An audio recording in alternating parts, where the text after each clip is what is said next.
आज साफ तौर पर यूनाइटेड स्टेट में चाइनीज मैन्युफैक्चरिंग सेक्टर का इंपैक्ट देखा जा सकता है और धमकीबाज अमेरिका ना चाहते हुए भारत के साथ पार्टनरशिप करने को तैयार है, क्योंकि भारत जैसा ट्रस्ट बना पाना किसी भी देश के लिए अब उतना आसान नहीं रहा है। अगर हम आपको एग्जांपल दें तो आज के समय में जितने भी छोटे मोटे युद्ध हुए हैं दो देशों के बीच में, सभी ने भारत का सहारा लिया है और भारत के इसी ट्रस्ट के चलते अमेरिका की सबसे बड़ी चिप मैन्युफैक्चर कंपनी अब भारत के अंदर करीबन $1 बिलियन का निवेश करके एक नई फैक्ट्री को सेटअप करने का काम कर रही है। बड़ी खबर यह है कि American memory chip maker company Macron Bharat के अंदर करीबन $1 बिलियन का निवेश करेगी, जिससे एक नई सेमीकंडक्टर यूनिट सेटअप की जाएगी। कंपनी A to Z सभी लाइंस को भारत के अंदर ही सेटअप करने वाली है, यानी कि यहाँ पर असेंबलिंग, टेस्टिंग, मार्केटिंग, पैकेजिंग सभी चीजों को भारत के अंदर ही सेटअप किया जाएगा। एंड होने वाला ये निवेश कई फेजेस में किया जाएगा और कुछ समय बाद करीबन $10 बिलियन तक का निवेश कंपनी अपनी इस इंडस्ट्री में भारत के अंदर करने वाली है। आपको बता दें रिसेंटली चाइना ने ताइवान को धमकी दी है, लेकिन अमेरिका का सपोर्ट ताइवान के पास है। लेकिन यूनाइटेड स्टेट का कोई भी भरोसा नहीं है, वो कभी भी ताइवान के पीछे से हाथ खींच सकते हैं और इस तरीके में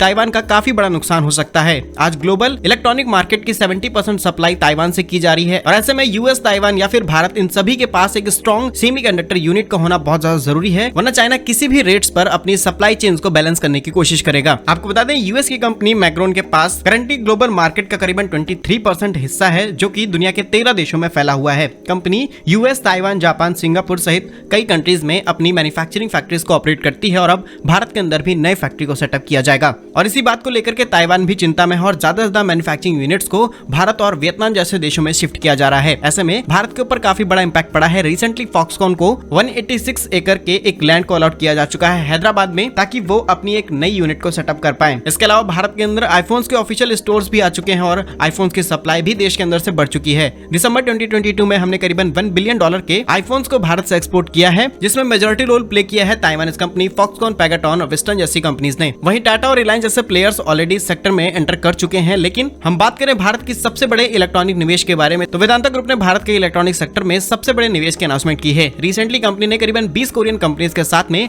डिस्प्ले ग्लास मैन्युफैक्चर करने के MOUs को साइन किया है, ताकि देश के अंदर इलेक्ट्रॉनिक्स से लेकर के डिस्प्ले एंड सभी प्रकार के PCBs को मैन्युफैक्चर किया जा सके। लेकिन यूएस बेस्ड कंपनी मैक्रोन ने अभी तक ऑफिशियली अनाउंसमेंट नहीं की है कि वो किस लोकेशन पर इस यूनिट को सेटअप करने वाले हैं, लेकिन कुछ ही महीनों में इसके पहले फेज की इन्वेस्टमेंट भारत आ जाएगी और फाइनलाइज कर दिया जाएगा कि किस स्टेट में नई यूनिट सेटअप की जाएगी। इस पूरे वीडियो पर आपका क्या कहना है कमेंट बॉक्स में जरूर बताइएगा। भारत के ऐसे ही यूजफुल एंड इन्फॉर्मेटिव वीडियोस पाने के लिए आप हमारे YouTube चैनल को सब्सक्राइब जरूर कर लीजिए। मिलेंगे हम आपको एक नई और इंटरेस्टिंग वीडियो में, तब तक के लिए वंदे मातरम। भारत माता की जय।